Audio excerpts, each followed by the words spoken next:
My name's Stan, and I was born and bred in the Euston area. I've lived here most of my life.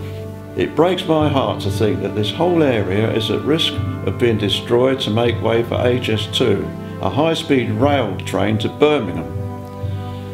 Over 300 homes are going to be demolished, children's play areas concreted over, and a school will be knocked down.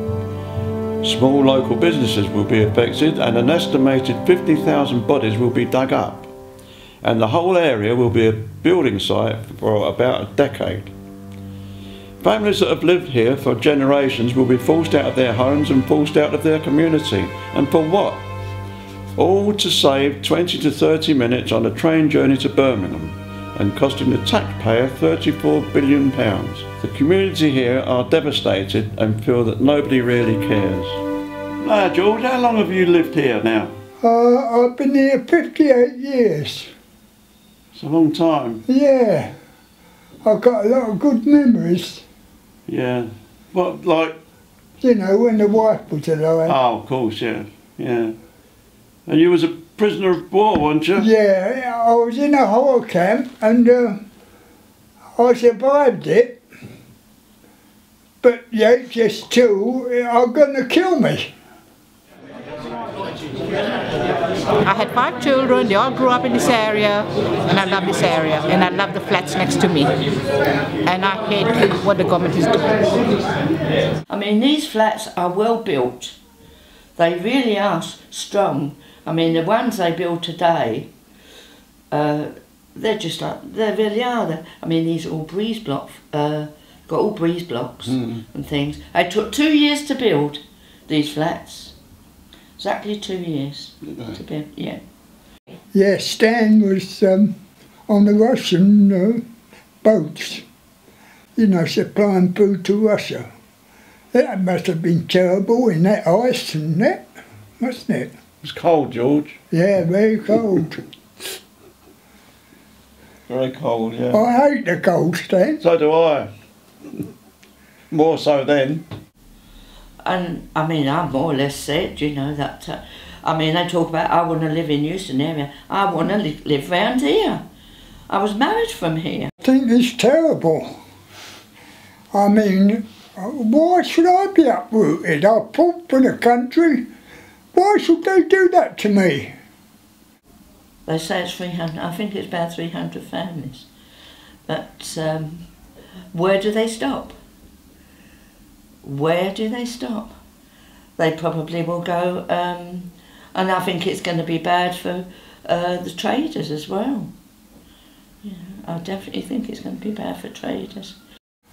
And I haven't got a soul in the world, a family, they're all dead, and I've got a sister-in-law who does all the work for me and gets me food. And if I have to move away from here, who's going to look after me? That tree has been there for as long as I can remember, when we lived in Granby Terrace. Yeah. But really, and knocking down Drummond Street, which they're going to have to do to make a taxi rank, of all things. There's a lot of shops in there, isn't there, Drummond Street? Big restaurants. Yeah, full of big restaurants. It's the uncertainty. Every day I think, who's going to help me to pack my home up and that, you know, and where they're going to send me. It's a worry every day. It is a worry, George. People's life come first, money coming second. And I think that's the worst thing anybody could do in this world. St James's Gardens will be concreted over, but before they do that, they've got to dig up 50,000 bodies that are down there. Matthew Flinders is buried there. Matthew Flinders discovered Australia, and they've named universities and mountains after Captain Flinders. He's one person that's been down there. I believe Lord Southampton is buried down there as well. I mean, I don't know when the last person was buried there, but there might be people alive who've got grandparents in there. How are they going to feel for a bloody train? Respect someone when they die. And they should be, where they're arrested, they should be arrested there, not nobody should touch them. That's my law. It's all money. Yeah, it's all money. And whatever feelings, you know, you have, they certainly don't understand that. They part don't of understand it, it, no. They won't, because they don't. They don't want to understand it. They'll never have to. No, they don't want to understand So, it. you know, that will, Yeah. they certainly don't take it into account. I mean, we're just something on a map, as far as it goes. There's no more than that, actually. That 35 million was put in hospitals and things like that. Billion. It's not even million. It's billions, George, billions. Yeah, 35 billions. Yeah, that's a lot of money. 34,000 millions. You Yeah. I can't comprehend the amount. I cannot comprehend the amount. It's ridiculous. 34 billions, and we've got no money. Ridiculous. The country's got no money. Everything's being cut back, hasn't it? Yeah. You know. And God knows, as I say, where they're going to put people. I haven't got a clue. And not only that, with our doctors and things like that. I mean, my doctor is local. I've got a good doctor.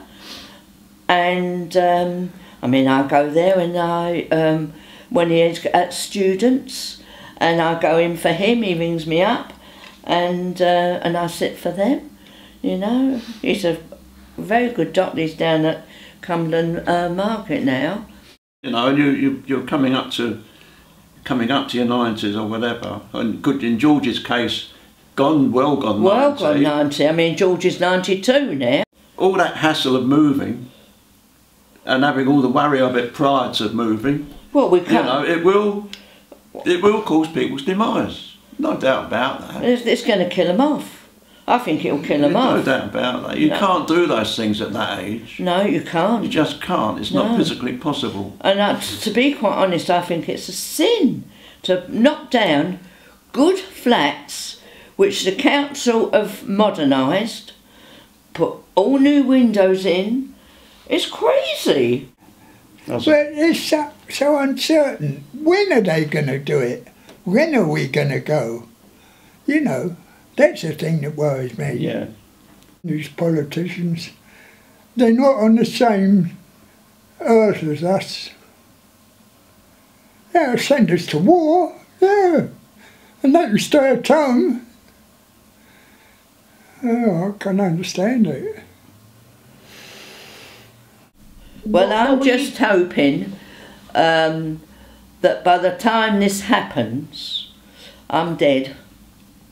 And I really and sincerely mean this, because by that time I shall be in my 91st year, and there's no reason what I mean, now that I've lost my husband and that, I haven't got no kids, and there's absolutely no reason. Is 20 to 30 minutes of a businessman or woman's time more important than our community? Can we really justify spending £34 billion of taxpayers' money on a new train for the rich? This is our street, and we don't want to leave.